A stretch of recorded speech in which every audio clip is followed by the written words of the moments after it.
Hello, and welcome back to another episode of TalkBricks, where I bring you the latest in LEGO news and reviews. Michael here, and I'm so excited to bring you guys another LEGO Marvel Superheroes review.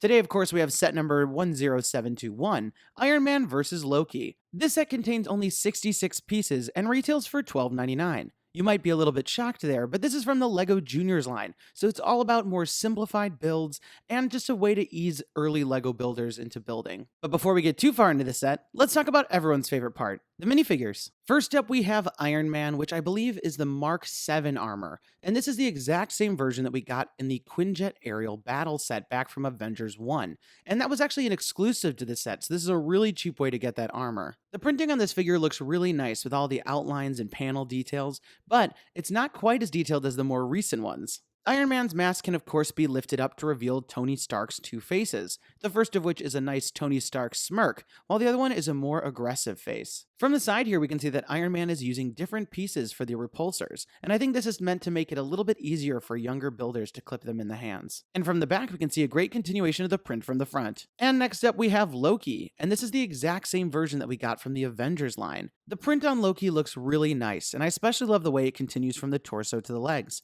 There's some nice pops of gold throughout, and I think it really reminds me of his outfit from the movie. From the side, we can get a great look at his accessories. He has his staff, of course, with that blue gem at the top. I don't find this to be too movie accurate, but it's the exact same one that we've gotten in all of the sets. He also has this headpiece with these incredibly large horns. I love all the sculpted in detail, but I always felt that the horns were a bit oversized. From the back, we can see Loki's green cape, and unfortunately there's no printing on his back. And here we have the main build of the set, which is Iron Man's super fast race car that you guys all remember from the movies.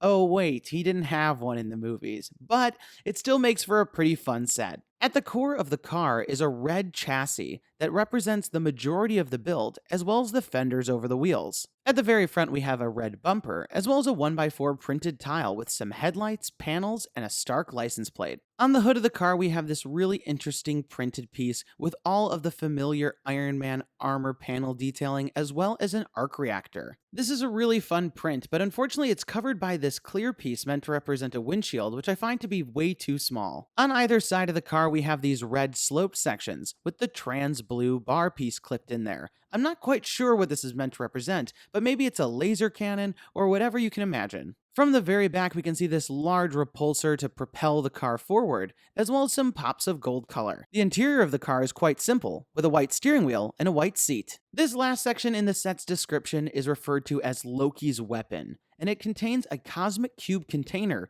which can be removed. The blue cube in the center is the Cosmic Cube, and it's the first time that it's been depicted in blue. Overall, I find Loki's weapon to be quite confusing, and I think even with that small amount of pieces, they could have built him something more substantial. And here we have everything back together for my final thoughts. If you're looking for a LEGO Junior set, I think this is probably one of the best, mostly because it comes with some great minifigures. And if you didn't get a chance to pick up these figures back in the day, this is a really cheap way to get some great figures.